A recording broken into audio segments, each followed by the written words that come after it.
Thank you all for being here today. My name is Kelly Frias. I'm a professor in the marketing department here in Kogod. Thank you so much for being here.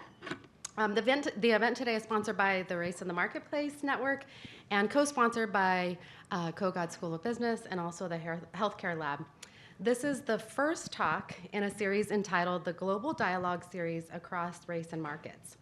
Before introducing this speaker, I would like to share a little bit about how far we've come in the business school, particularly because it's Women's History Month. So if this was March 26th, 1950, and possibly March 26th, even through 1970, many business schools would have invited women here for only 1 week. While our husbands would be trained in classes on leadership and management, it would have been the week that some women, those deemed worthy enough for marriage, to prospective and current business leaders, would be screened. It would be called Wives Week. It would have been during this week that a woman would be tasked with learning the cha-cha and how to maintain proper etiquette at business dinners. Think of this as just finishing school. She would have been quizzed on things like, would the wife accept the company? Would the wife follow her husband to multiple postings? Could she be charming at galas? Would she sparkle as a hostess? And would she have one cocktail too many? Would her behavior and pedigree reflect well on the business? And would there be areas of concern? Would she be too feisty, too political, or too shy? Well, we've come a long way. Today, 42% of MBA students in the country are women. At Kogod, that number is 44%. 47% of our students here in Kogod are US minorities. And at American University, 62% of full-time undergraduate students are women. So while we still have a lot more to do, and we can clap for that, 62%. We have two leading scholars on race in the marketplace who are part of this change in landscape in the business school. Our guest today, Francesca Sobande, is a senior lecturer and associate professor in digital media studies at Cardiff University and is a member of the Race in the Marketplace Research Network Advisory Board. Francesca is author of The Digital Lives of Black Women in Britain, Consuming Crises, Commodifying Care, and COVID-19, and Big Brands Are Watching You, Marketing Social Justice and Digital Culture. Today, Dr. Sobande will speak about how morality is understood in the marketplace and explain why brands speak out about certain issues of injustice and not others. She will also discuss the influencer's cultural role in social and political activism. Drawing on research that informed her book, Big Brands Are Watching You, Francesca will discuss the fraught relationship between corporate culture, digital culture, and social justice, from the branding of companies and nations to television portrayals of big business and the marketplace. She will be joined by our very own Sonia Greer. Sonia is the Kogod Eminent Scholar Chair in Marketing at the Kogod School of Business here at American University. Her expertise spans issues of race, diversity, and equity in a variety of market domains at the intersection of business and society. She is also a co-founder of the Race in the Marketplace Research Network, which was created as a subfield aimed at advancing our understanding of the role of race across diverse markets. The network was conceived in 2015 to remedy the research marginalization of race in marketing in order to change the narrative to support marketplace equity. At American University, she also teaches courses on marketing for social change and race in the marketplace to graduate and undergraduate students. Welcome, Francesca and Sonia. So take it away. Thank you for that really nice introduction, Kelly, and I'm really excited to be here. And I'm especially excited to have Dr. Francesca Sobande as our inaugural speaker in the RIM series. I met Francesca in 2016 at the Macro Marketing Conference in Dublin, Ireland. And she was giving a presentation on Black women's representations on TV. So you know I stayed behind to talk to her about it.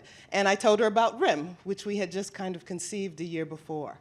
And the next year, she showed up at the RIM conference, the first RIM forum here on American University's campus, and she's been very involved and engaged ever since.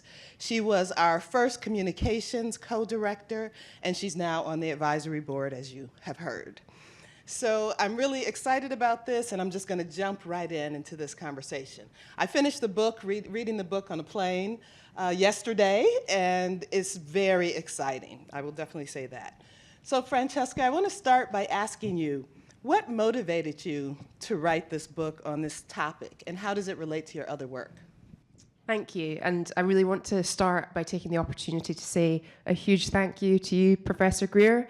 I wouldn't be here and I wouldn't be the scholar that I am today were it not for the support I've received from you and from everybody who's been involved in the Race in the Marketplace Research Network. It's been absolutely crucial to the development of my research and my work and who I am as a person. So it's really a privilege to be here today, and thank you to you all for welcoming me with such open arms. In terms of the motivation behind the book, the short version of a much longer story is that I've been very fascinated with questions around watching and being watched for a number of years. So thinking about structural looking relations, different power dynamics that shape the notion of a societal gaze, and thinking about how ideas to do with the ways that Big Brother perhaps might be watching you have shifted and have been impacted by the directions of digital culture. Alongside that, I was approached by Michelle Lipinski at University of California Press, who said, I've been looking at some of your research. Have you got any ideas that have been percolating? And this was now around about 2020. And I really thought carefully about what's at the forefront of my mind in this particular moment, especially in the context of the COVID-19 crisis.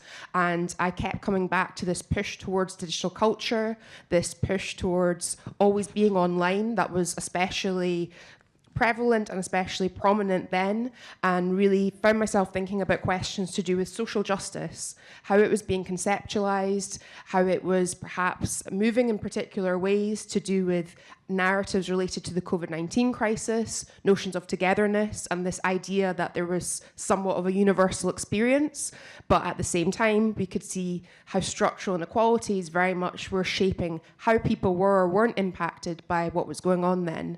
And that all led to me sort of reflecting on this idea of big brands are watching you, but we're also watching them back. And how does that play out online, offline, and in many marketplace contexts? Okay, so let's talk about how and when and why do brands comment on issues of injustice?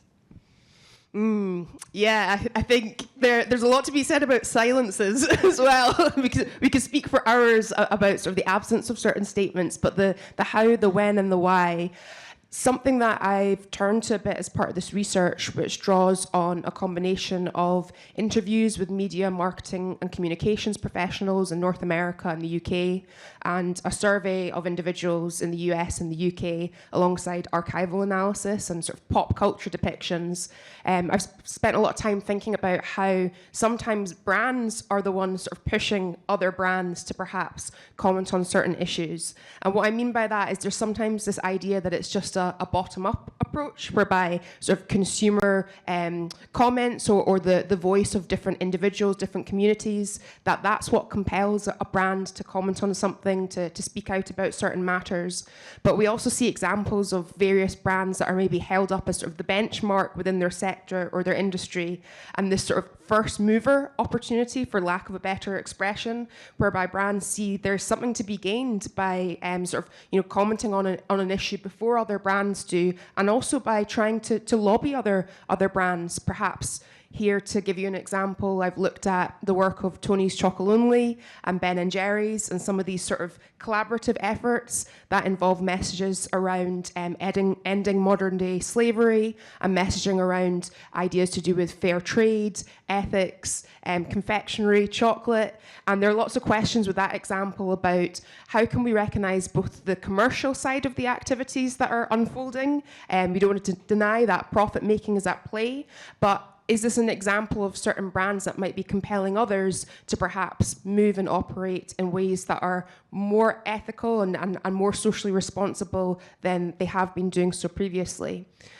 Alongside that, I'd say I've spent a lot of time thinking about how social justice is shaped by certain nation brands. So how the idea of social justice in the UK might be very different at certain times to ideas to do with social justice in the US.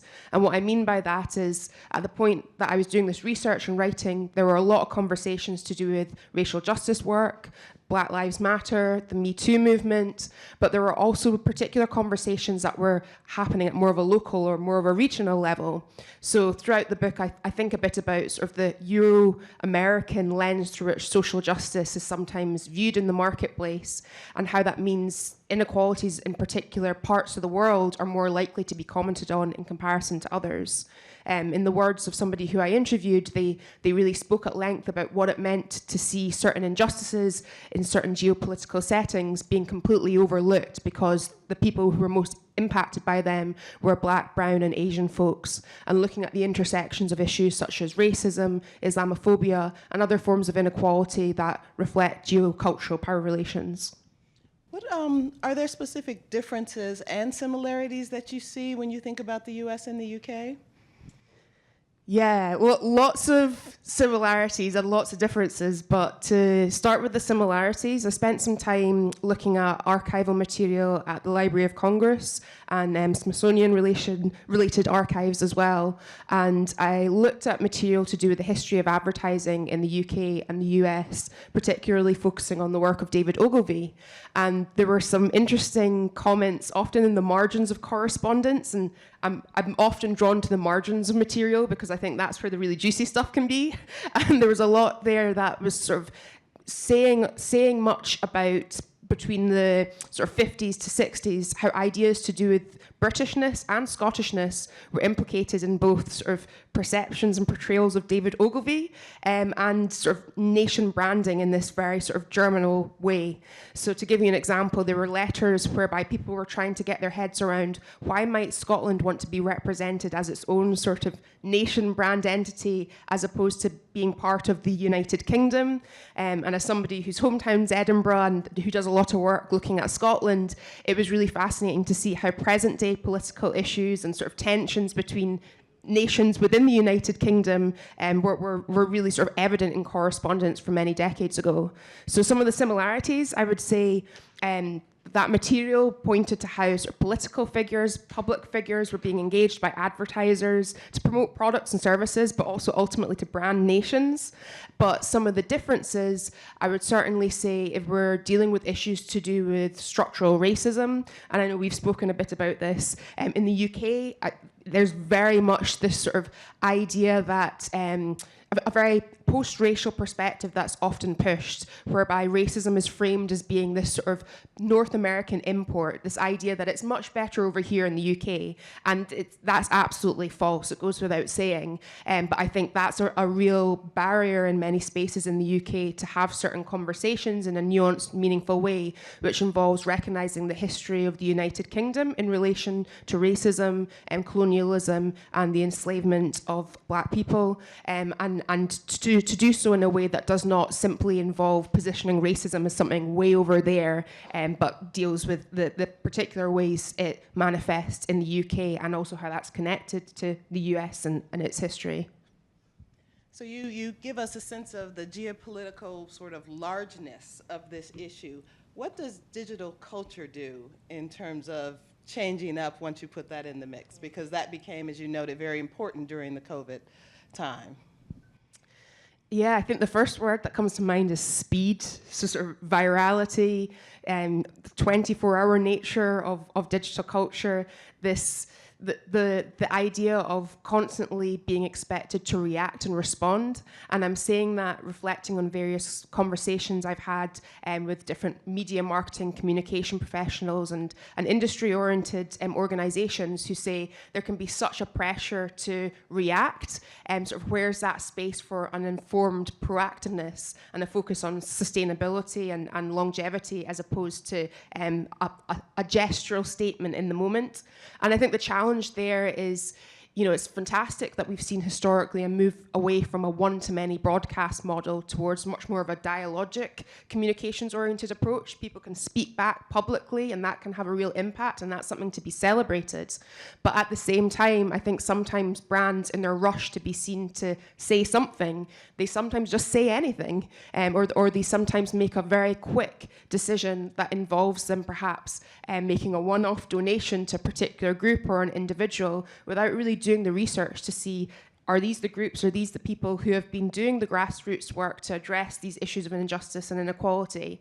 And the focus on immediacy and speed with digital culture presents a real challenge for that reason. I'd also say on the other side of things, something that I've looked at as part of this research, and I've looked at increasingly since then, is how certain brands are perhaps leveraging this idea that it can be more moral to exit a particular digital platform than it is to remain on it. And what I mean by that is this expression, sort of moving in silence, is one that's often gone quite viral. It's a term that tends to be more associated with individuals making a statement online on social media that they're going to be saying less in future, sharing less, but of course sort of proclaiming that before starting to move more silently. And I think we're seeing, certain brands in various sectors turning to that approach, sometimes in a well-intended way, to take a stance on big tech and questions to do with ethics and various platforms and the extent to which they do or don't tackle issues of inequality, but also sometimes in quite a self-serving way, whereby they're perhaps managing the number of digital public spheres that they participate in to mitigate an expectation and demand that they say something in that space. So I have a real question around how ideas to do with silence are sometimes sanctified by brands, or it positions them as quite sort of moral and perhaps righteous in various ways.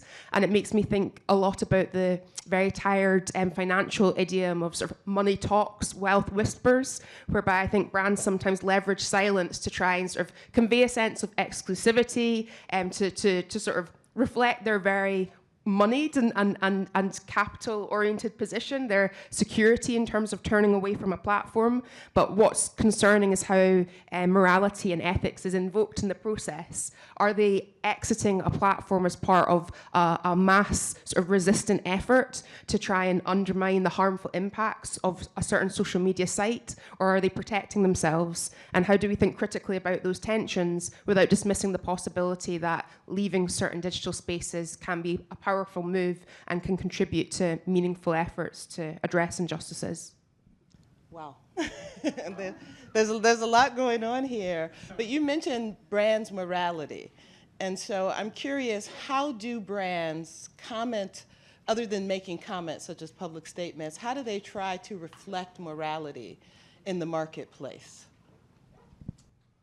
Yeah, I'm thinking a lot about what products or services they do or don't provide and how they're made, who's doing the work of making them, selling them, how they're treated.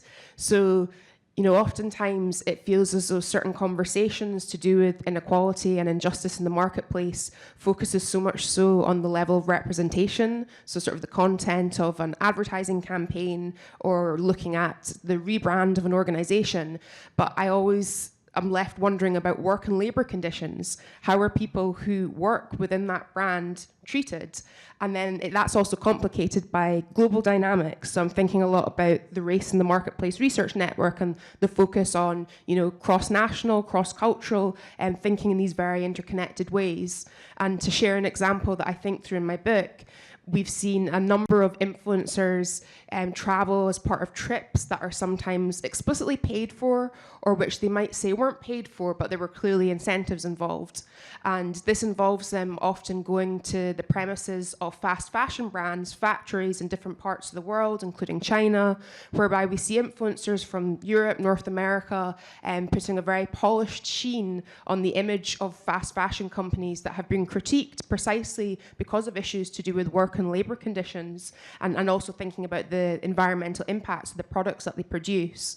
And so in that moment, I'm left wondering a lot about both the image of a brand that might be more associated, let's say, with North America and Europe, but with these workers in different parts of the world that might be referred to as the Global South and elsewhere, and whose experiences are very much invisibilized, and particularly when we see influencer culture being arguably weaponized to essentially whitewash what's going on behind closed doors. So yeah, it always comes back to material conditions, and that's not to disregard representation, because that plays a part in all of this. But who was behind the creation of the ad campaign? Who is in the room at that time? Who's receiving credit or who isn't? Who's hired in a freelance capacity as opposed to having a permanent role that leads to future opportunities? And does that brand itself care about these issues in ways that move beyond what they say and do publicly, and involves a long-term strategy to try to meaningfully support individuals and groups doing work, and who have been doing this work for a lot longer than when the brand might have started to express an interest in it. So is this different from CSR, from corporate social responsibility, which we heard a lot about, and now we hear a lot more about these social expressions of injustice? Yeah, I think that's a fantastic question, and I often like to respond to questions with more questions. Which I don't think I've done that yet today, but it then makes me think about sort of that question of perhaps is all of this a reflection of how CSR has changed, and sort of the notion of CSR, let's say 10 years ago, further back than then. Has CSR and the way that companies do or don't undertake actions that are corporate social responsibility oriented shifted so much with digital culture that often things are being renamed or relabeled in ways that sort of move away from CSR but are CSR by another name? And yeah, maybe a question or a provocation to sort of throw out in relation to that is I spend a lot of time thinking about the concept of brand activism, and the idea that we can speak about branding and activism in ways that doesn't overlook. There are times when, clearly the logics of branding are perhaps strategically invoked as part of certain social movement-oriented actions, and there are times when brands are doing work that involves supporting community organizers, or perhaps ensuring that resources are funneled towards those who are doing work that very much differs to the brand itself. But for me, there is often a potential trap to fall into if we start to confuse branding for activism. And that's not to take away from the potential for brands and marketplace actions to have meaningful social, environmental and societal impacts. But there are lots of questions to think through about what does activism mean at this point in time, and also the fact that one person's view of activism might be very different to another's. So I know that with some of the research that I do, I've particularly turned to looking at issues to do with certain social movements whereby there is an anti-capitalist inclination as part of the work that they do. But that said, within any given social movement, much like with any given brand, there are differences, there are divergences, there's discord. So another question that comes to mind is, how many people within a social movement or within a brand need to disagree about a public position that's taken by that movement or by that brand for that position to then not truly reflect the movement or the brand? Is it about sort of the majority view within the brand, within the social movement? Is it about certain individuals who are viewed as being more senior than others? How does a hierarchical dynamic or a lack of one shape the way that things go? So I think CSR is still very much present, but I think we are also seeing the blurred boundaries of certain forms of activism and certain forms of branding, which, open up so many different conversations around, for example, the role of influencer culture and influencers in, let's say, public health. Professor Greer was speaking about the work of certain medical professionals, doctors who are turning to platforms like TikTok to share really important information to do with medical racism. Now that's fantastic, and I would certainly say that could be viewed as activist-oriented work.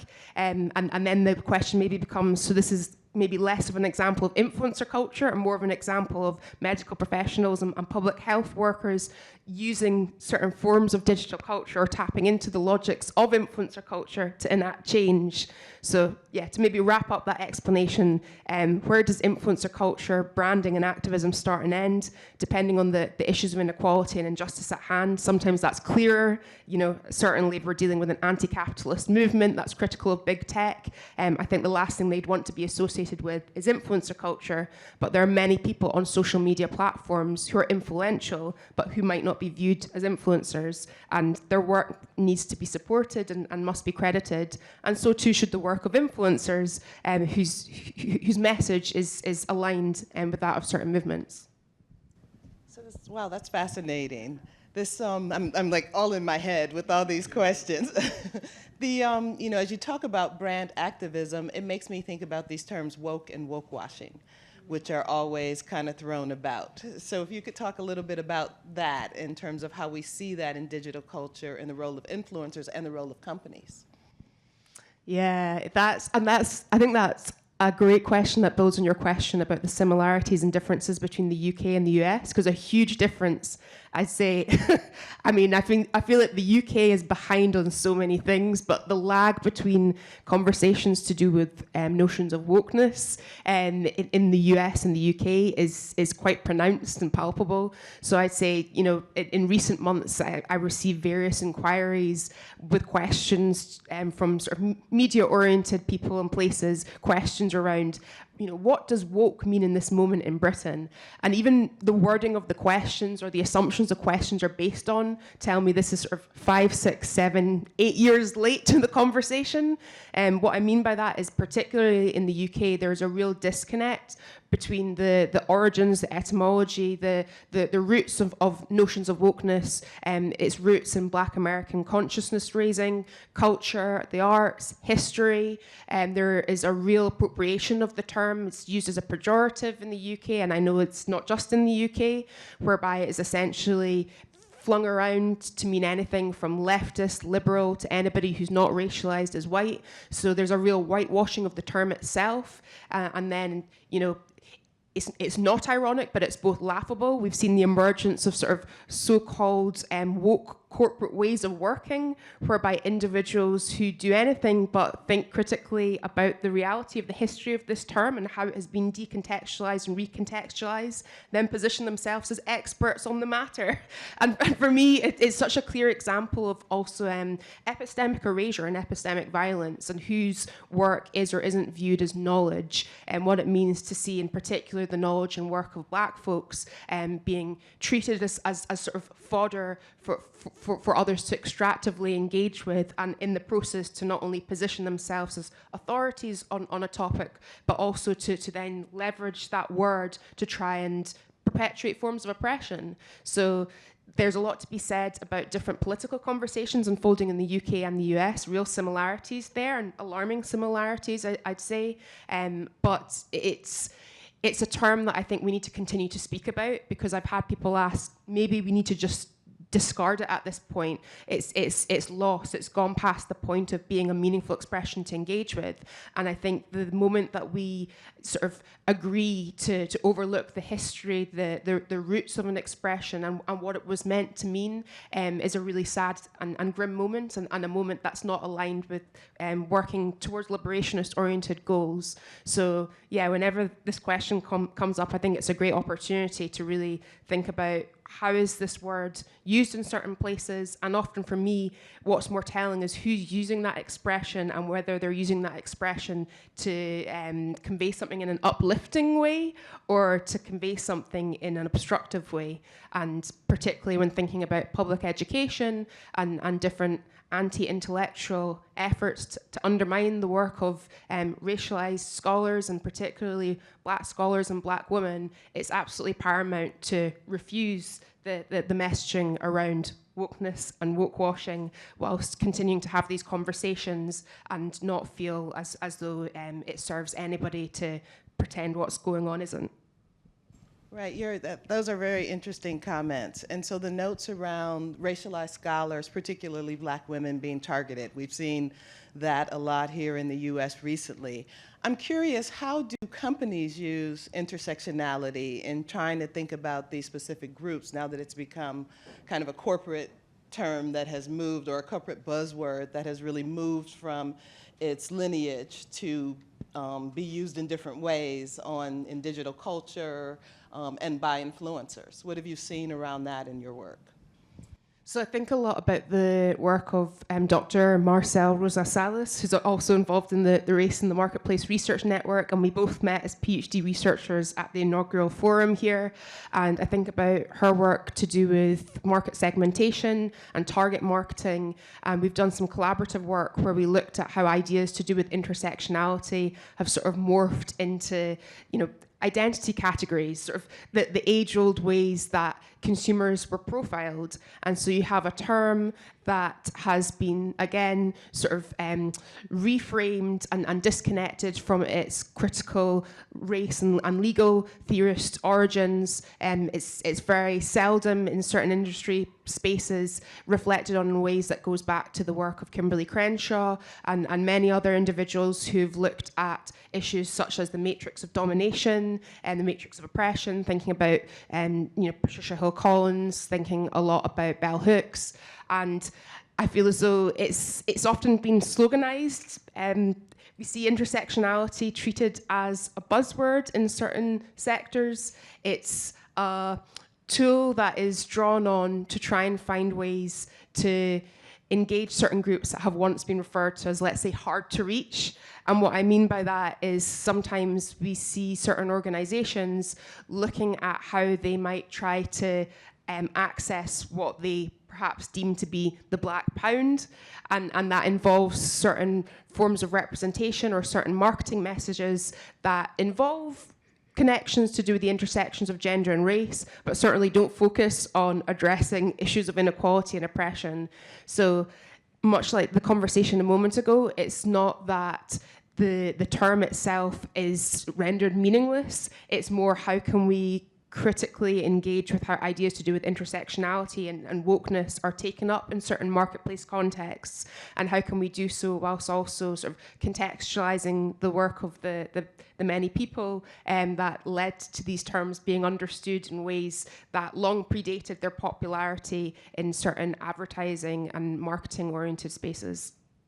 And you make me think about the role of influencers in this, because you hear influencers refer to intersectionality a lot, talk about how they're addressing it and how that's part of what their marketing is. What would you say around that issue? So something that I saw quite a lot of a few years ago whilst doing this research was sort of intersectionality became part of the bio for various influencers. And something that I speak a bit about in the book is not necessarily that I'm saying it's inherently good or bad that we're seeing these moments. It's more, again, whether it's anti-racism, whether it's ideas to do with intersectionality, and whether it's sort of various expressions that connect to certain social movements and liberationist-oriented goals, what happens when things become mainstreamed? And it's challenging because at the end of the day, if we're thinking about academia, I'd like to think the last thing anybody wants is for ideas to solely remain within the confines of academia, within a university space or within a journal, often behind a paywall. So I wouldn't want to imply that just because something moves into broader, more mainstream environments, that is a bad thing, but its sort of context is key. And what does it mean to see sort of intersectionality starting to become an identity description or a category of influencing, as opposed to a term that can deal with the very particular forms of inequality at the nexus of sexism, misogyny, racism, and other forms of oppression. And I think when it comes to influencer culture, there is a lot to be said for how quickly information can be shared, and that can be great. But the flip side is sort of the focus on brevity and the fact that what is missing when there is a very short clip that's maybe giving us sort of a quick intro into intersectionality and doesn't necessarily do so in a way that really sort of it engages with thinking, literature, works beyond that one piece of content.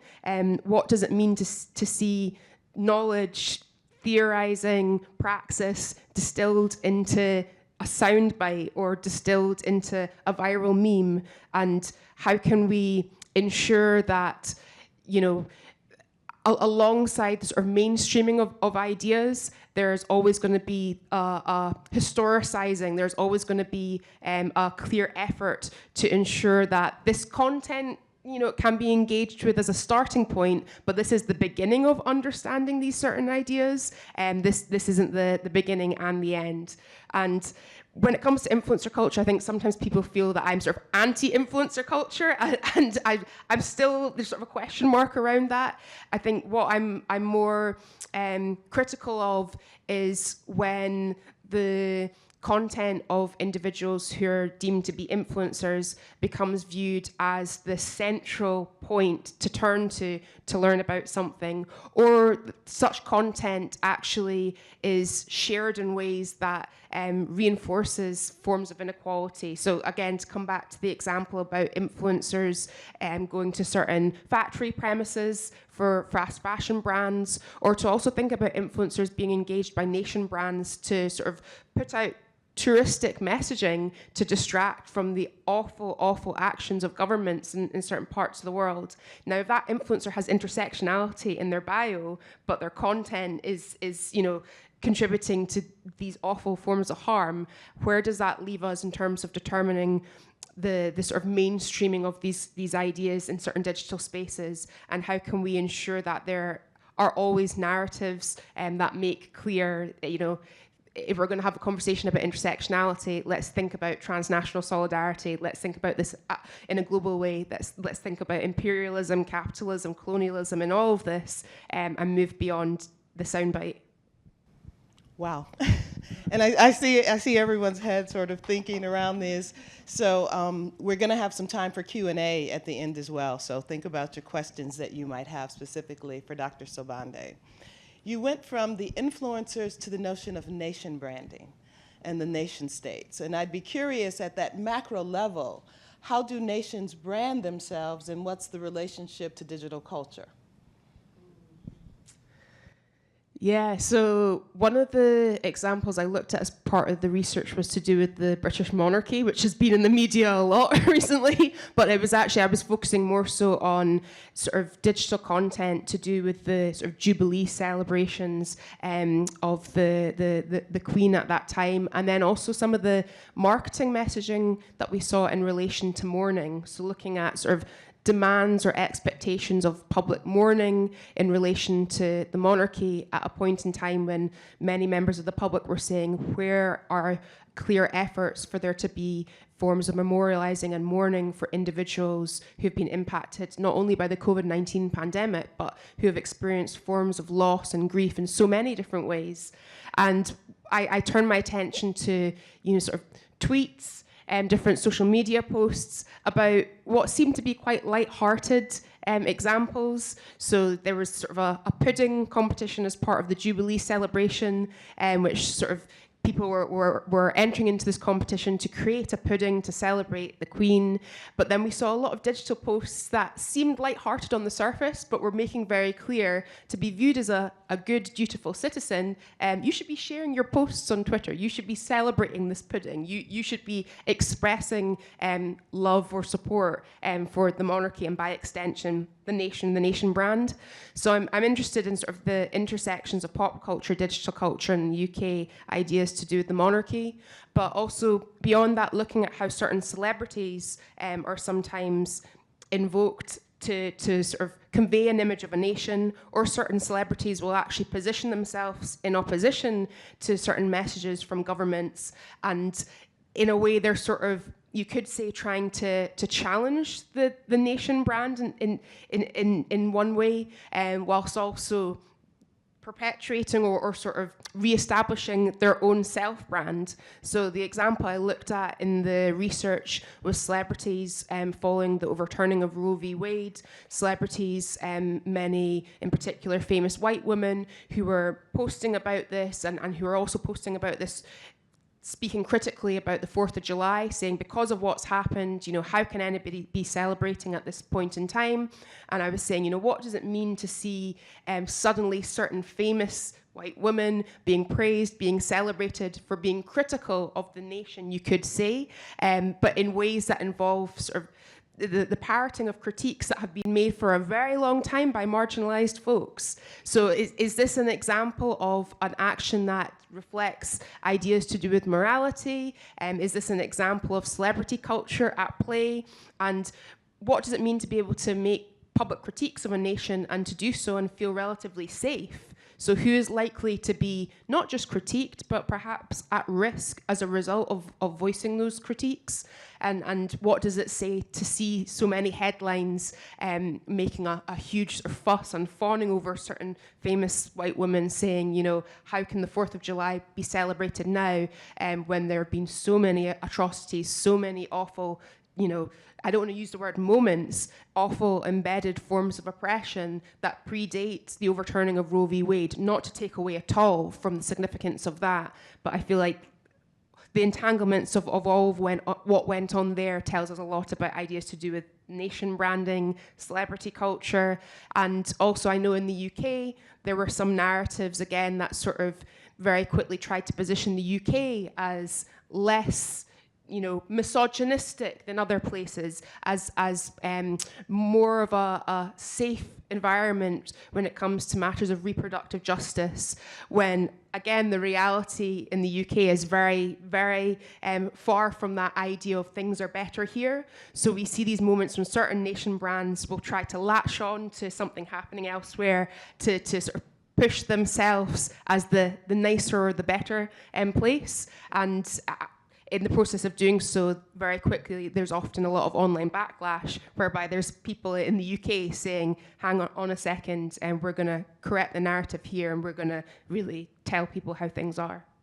Do companies try to manage that? I know one of the things when social media became really prevalent, people said, you can't really control that. This is something that's going to provide resistance for companies. So how do, if at all, companies try to manage what's going on in digital culture in ways that support, you know, their reputation? Yeah, I think one of the very sort of, in some ways, straightforward things that they do, but I think often leads to more problems, is when they play with turning on and turning off comments.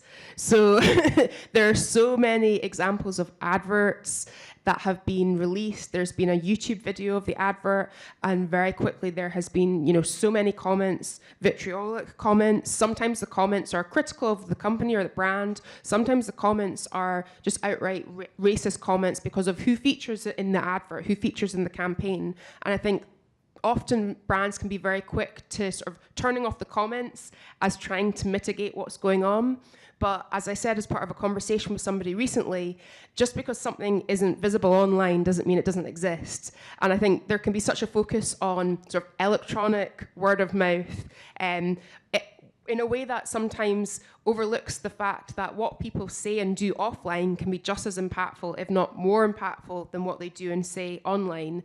And another thing that I'm thinking about in response to that question is brands turning away from particular platforms. So I do feel as though, you know, one of the examples I looked at in the research was sort of Lush's anti-social media campaign, and sort of the buzz of attention that was generated from saying, we're going to go away from here, and thinking about how that can be part of the mitigation of certain forms of public backlash, or the mitigation of certain expectations that people are seen to be saying and doing something in certain places and spaces. Wow, so I'm thinking, it's hard, you know, it's really hard because I have like 5 questions for every response that she gives us. You mentioned, you've talked a lot about the advertising campaigns, but you also analyzed some TV shows or digital shows as well. What do they tell us about this space as well?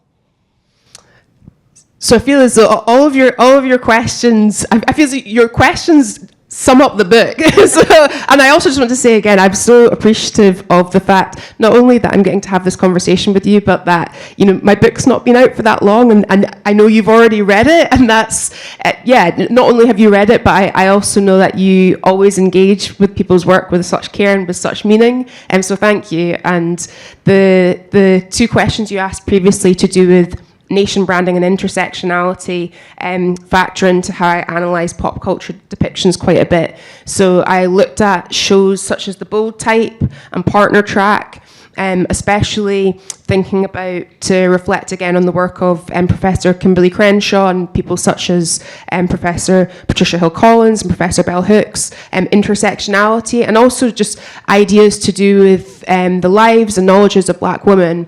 And with The Bold Type, I was thinking a bit not only about certain plots in the show to do with brands and social justice, but I was also looking at some of the commentary surrounding the show, including by individuals involved in it who were calling out issues to do with what might have been happening behind the scenes. So, you know, what does it mean for the show to have sometimes been praised or positioned as somewhat of a sort of contemporary, fun, but feminist-ish, depending on your thoughts, pop culture text, whilst also then hearing about, you know, issues behind the scene to do with the intersections of gender and race, and you know, whilst intersectionality may have manifested on screen with that show, the behind the scenes narratives that were coming through was such a reminder of the importance of moving beyond just the representation and thinking about, you know, what's led to it being there, or maybe at what costs it comes for it to be created. And on the nation branding side of things, I really enjoy watching Succession, and especially because I lived in Dundee for 5 years, and I always followed the different ways that there were breadcrumbs throughout the show and more explicit moments whereby Scotland, Scottishness, and the lore of Dundee itself really came through.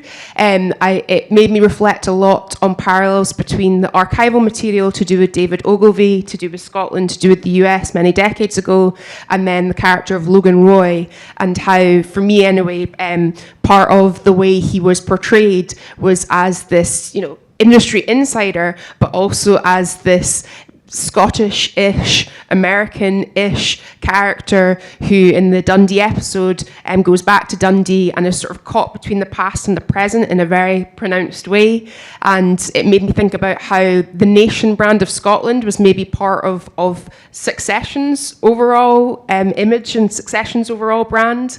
And even looking sort of at a more granular level, how within the Dundee episode we see certain places that might be viewed as landmarks, such as the V&A Dundee and Dundee's waterfront, which has received a lot of economic investment, unlike the rest of the city, and thinking about how that episode of a show can perhaps project a particular image of not only Scotland but a certain place, but in a way that doesn't necessarily deal with, at more of a local and regional level, the sorts of inequalities within a city that are you know, part of a nation, but certainly aren't part of what they maybe would like to be the nation brand.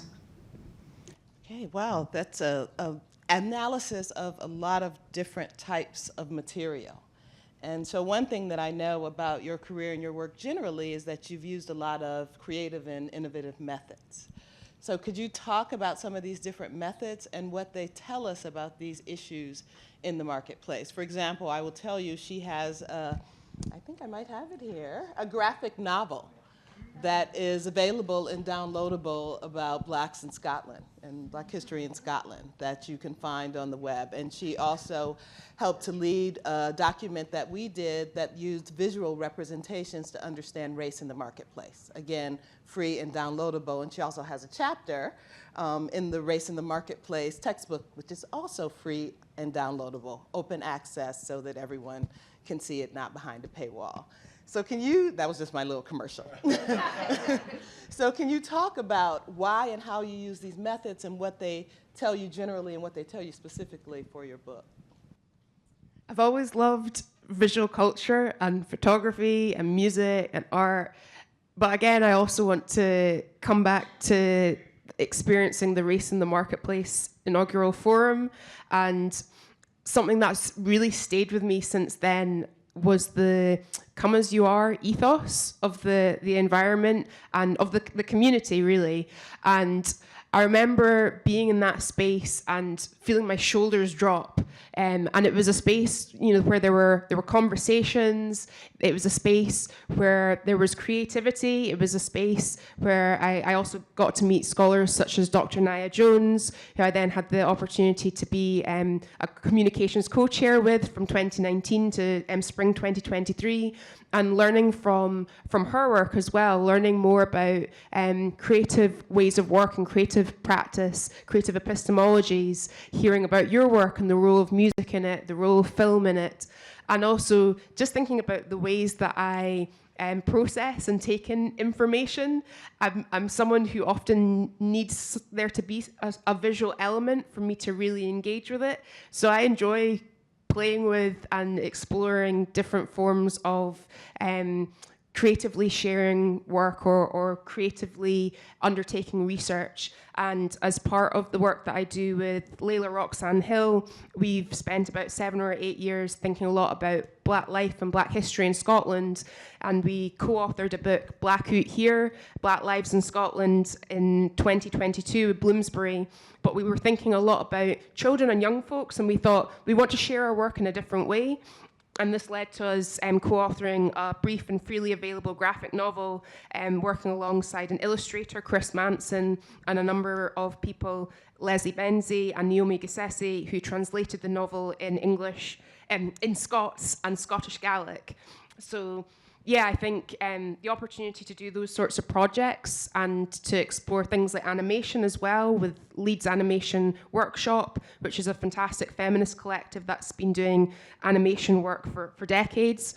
It's been a real pleasure, and as part of the graphic novel and the animation, we really thought a lot about dreaming, Black dreaming, what it means to dream out here in Scotland, and really to focus on young folks and ways of reflecting on life and history, just sort of beyond a book and beyond the written word, whilst also looking at translation and different ways of expression that can be part of the written word too.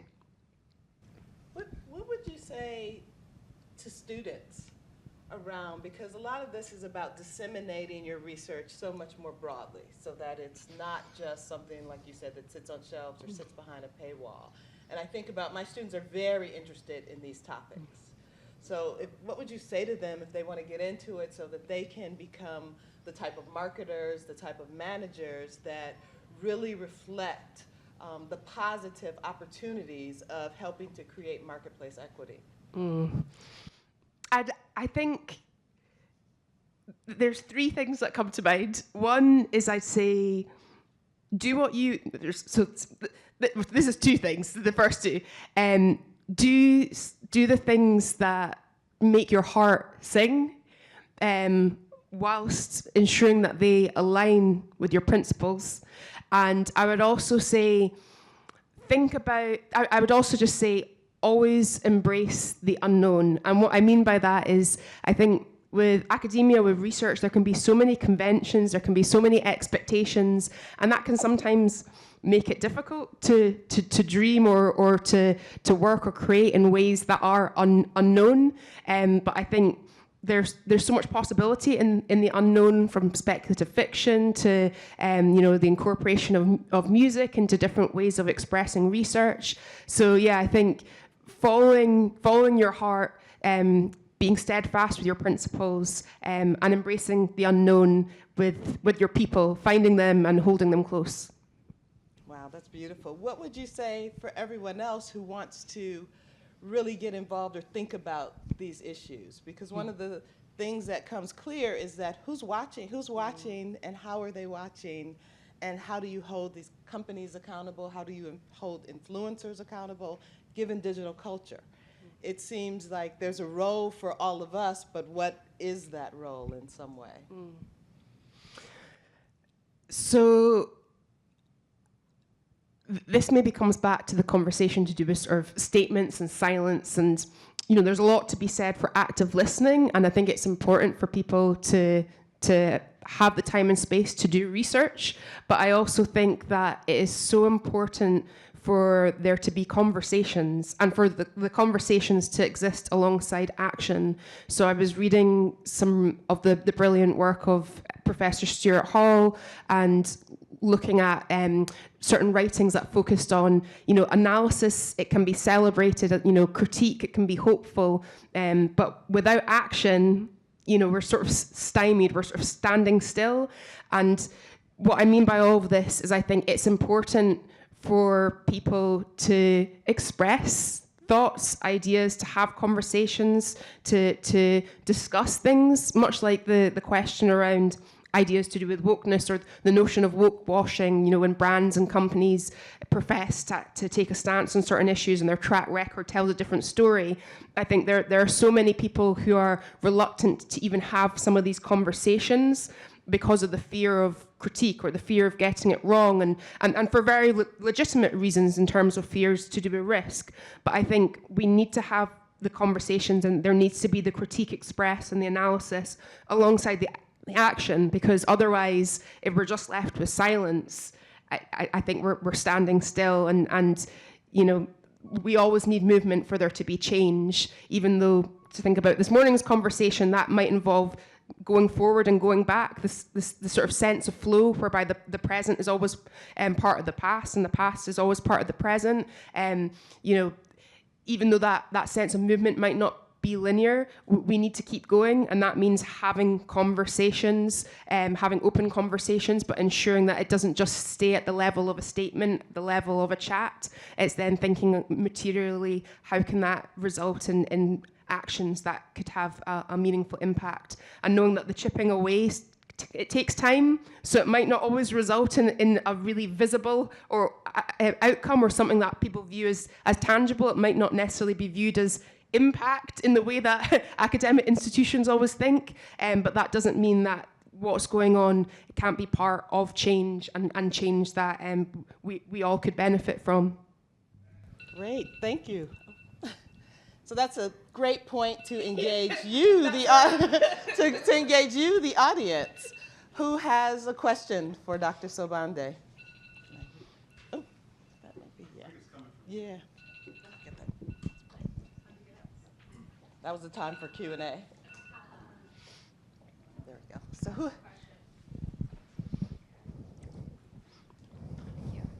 Hi, my name is Summer.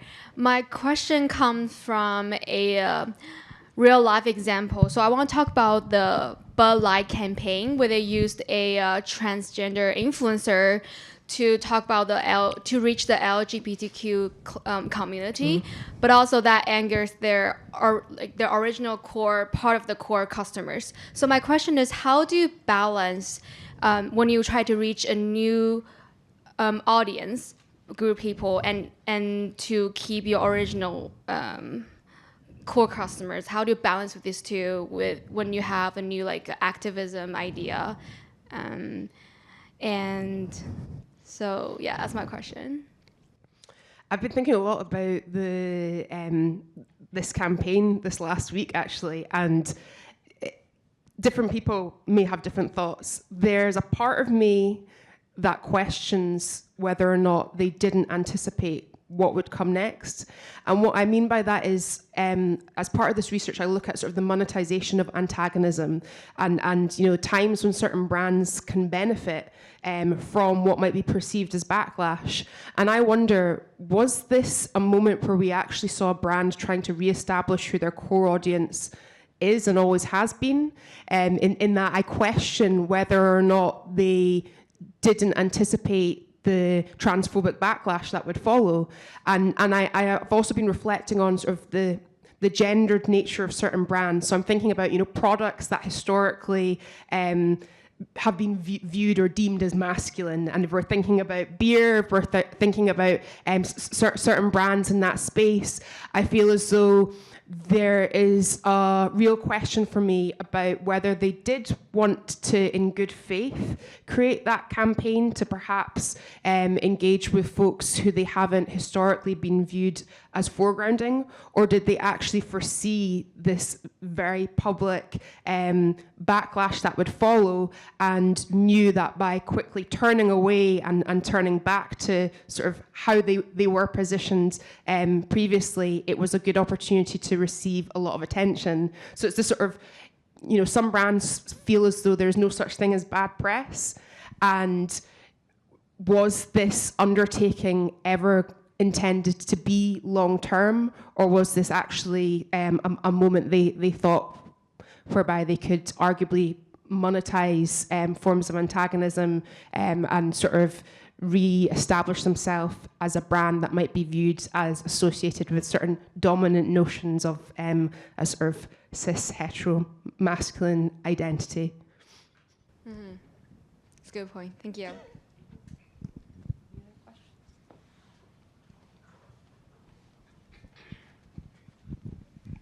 Hello, it was wonderful hearing you. I'm Charlie, a freshman studying business administration. I was just curious. I think, as we all know, Truth Social, I hope I pronounced that right, went public on Monday. I was just curious to hear your perspective on, obviously before they weren't as influential, but now with this huge cash infusion, how do you see the overall landscape of social media companies interacting with them or brands going to them? I mean, my first question is, could you give me a bit more background context, actually? Of course. Sorry, forgive me. I'm not very versed. I was just curious when you were talking about the whole social media realm. But I took this quote. It says, "It is marketed in opposition to mainstream media apps, which Trump and his supporters allege discriminate against their views and limit free expression. It is a content and audience are overwhelming conservative and made up of MAGA base," said Roxanne Minister, a doctoral student at Cornell University who studies far right and digital communication. Is that good? No, I appreciate that. Yeah, so I this is new or news to me, and maybe another example of certain differences between information at the forefront of my mind in the UK and in the US. But I guess sort of the question more around social media and the emergence of different platforms or the decline of others and sort of their positioning ideologically.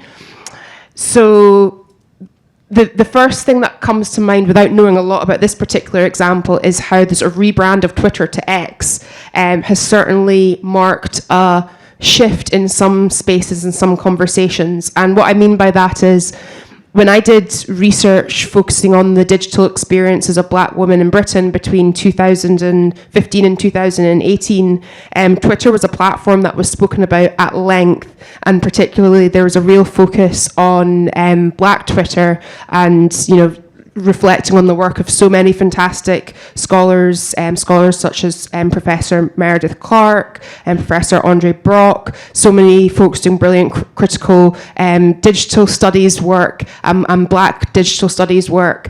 And since we've seen Twitter become X, although I very rarely hear many people refer to it as X, which is a branding case study in its own right, there have been so many people who have left, or so many people who have been making use of the platform in a different way. And there is extensive research also around the fact that online harassment and abuse on Twitter is nothing new about it, but we have seen sort of the acceleration of certain forms of online harassment and abuse, or arguably the increased normalization and enabling of that. And so with that in mind, I'm sharing that because I think even if you have a social media platform that might not have a mission statement that's explicitly political or explicitly outlines their ideological position, I think we can often read between the lines. And I was having a conversation with somebody recently because I know there are many brands that will sort of frame themselves as impartial or objective, but for me there's no such thing as a neutral brand. And maybe the last thing I'll say is, as part of the research that I did, I spoke with somebody in the financial services sector, and they said, my company, they are impartial, they're objective, they don't take a position, they don't take a stand, okay? But they said what they do is they recognize the business case, the commercial imperative for having ESG investment options and offerings. And we had this long conversation about the different ways that the moral position, the business case, where the commercial imperative are enmeshed in ways that complicate the idea that there is a single platform or site that is sort of apolitical or is politically neutral. But I would say, without knowing a lot about it, the example that you share certainly brings up a lot of questions around what does it mean to see maybe more sites, more platforms, more apps being rolled out in ways that are expressly and explicitly political. And are we going to then see certain platforms or sites that perhaps weren't viewed in that way previously start to move forward more so towards that? And yeah, then there's a real question around, is the political positioning of a platform or app viewed in relation to who is the face of it, who owns it, who runs it, who makes use of that site, and how can that shift depending on how a platform or app such as Twitter does or doesn't evolve, does decline, does emerge and does last? Thank you. Thank you. Hi, I'm Tom Cohn from the management department. I also was a TV producer for David Ogilvy back in the mid-'80s. But maybe Summer sort of took a part of my question there, but and I would love to read your book, but I haven't yet. But do you have some case studies for us? So like when we want to discuss these sort of things with students, can you give us a really good case study and a really bad case study? Really bad might have been Bud Light, but maybe from your book, some case studies? And focus mostly on like revenue, like took a huge revenue hit or did really well revenue-wise, less theoretical and more concrete. So there's a bunch of different ones, with the caveat of, and I think I say this in the book, I think I say this book isn't about so-called good or bad brands or brands getting it right or getting it wrong. But some of the different brands that I focus on, so they could be deemed as case studies, and you can maybe have a think about now whether or not they're framed as arguably better or worse. So Lush, Brewdog, Ben & Jerry's. I think a little bit about sectors and industries. So I'm conscious when we speak about brands, it can be very generalizing, but there are huge differences between the not-for-profit space, more commercial-oriented work. And if we take a brand such as Lush, I think they're an interesting one in that with the survey research that I did, they were both a brand that many people said they felt was an activist brand. They were also a brand that many people said were one they couldn't stand. And it was precisely because of their perceived ideological position and also certain questions people had about work and labour conditions. But I say that as a potential case study because they're a brand that has typically been especially associated with environmental issues and animal rights. But over the last 5 years or so, we've seen them move a little bit more into discussions around race and anti-racism, and even thinking about some of their products and some of the conversations they've contributed to do with black hair care, to do with racial justice work. I think it's a fascinating case study about a brand that has, you could say, broadened the various issues to do with inequality, injustice, that they once were vocal about. But the fact that they're polarizing in terms of some people saying these are our activists and others saying this is part of the problem is, again, reflective of, can we have a case study of a good brand or a bad brand, or is it who the sort of, it's in the eye of the beholder. It's you know the position from which I view that brand, and whether or not I support the fact that Lush had a campaign to do with spy cops in the UK, or whether I'm one of the survey respondents who says they're anti-cop. I can't stand that brand. Get rid of them. We have time for one more question.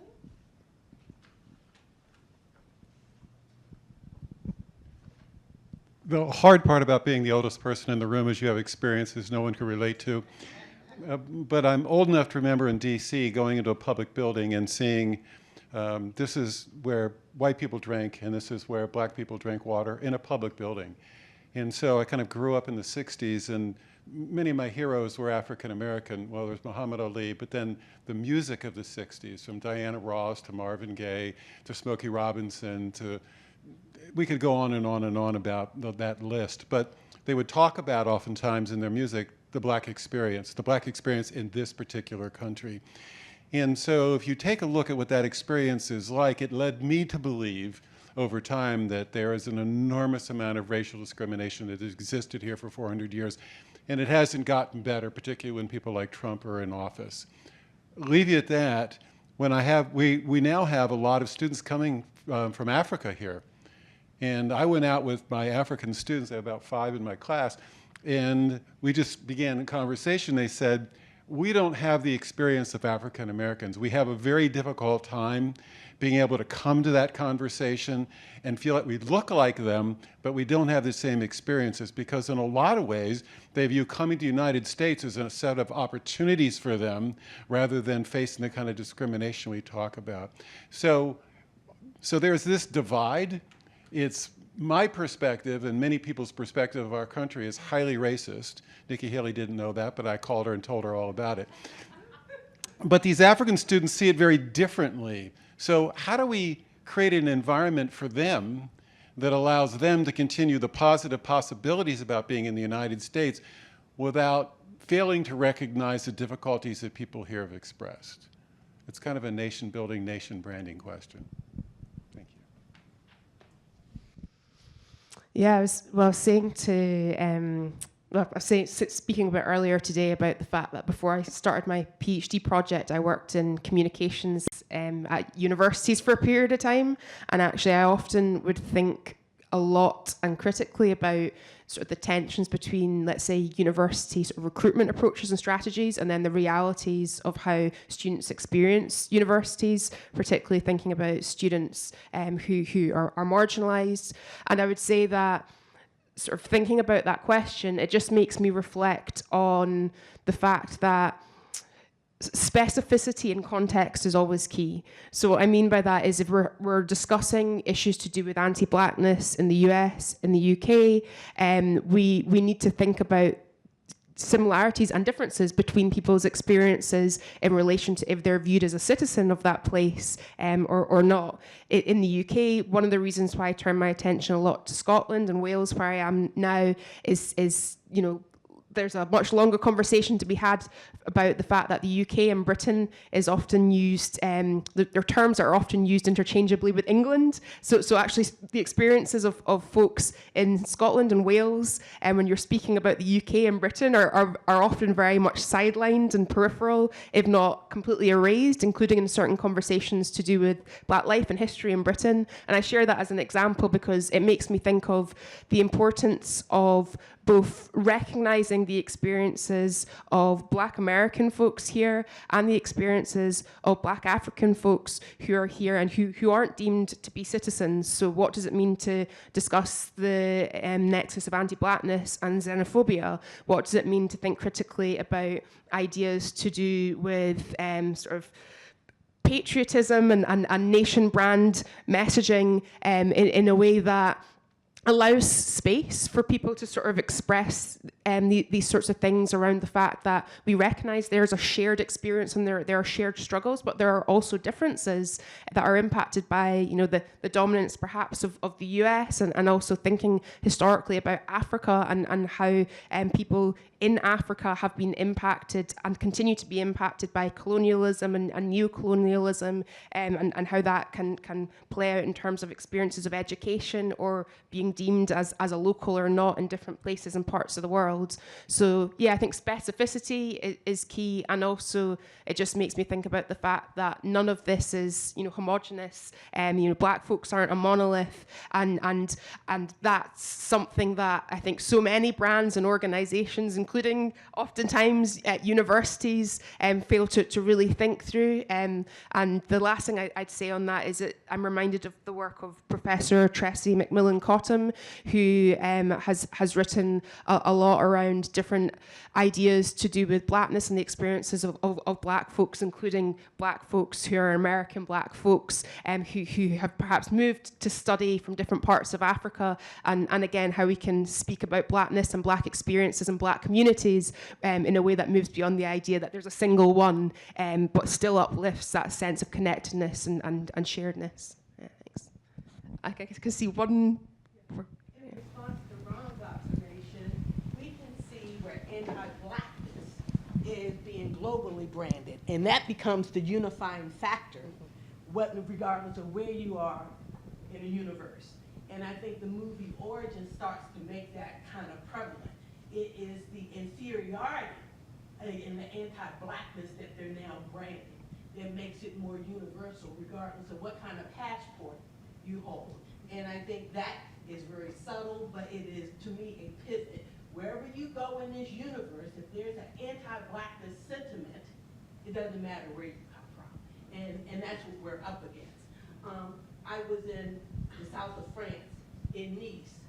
I don't know if I went for a conference or vacation, but it was the first time that I realized what was happening in the south of France that was anti-Muslim, because the entire beach was black. And the city closes down, the military comes out in full force, and it's because it's a time of day that the Muslims come out to have a family meal or family. So I think the anti-blackness is about the branding. And now it's beginning to take on different hues that some people, we can't escape from if you don't pass what U.S. citizens used to think of as the paper tax. So I think it relates to your experience, and if the Africans stay here long enough, they'll find it out there. Wow. Okay, so we have had a very wide-ranging conversation, and I would love, I mean, I'm still thinking about everything that's been said. If we could give Dr. Francesca Sobande a warm thank you for this intriguing and provocative conversation, and she'll be around for the reception. Please help yourself to refreshments. Thank you.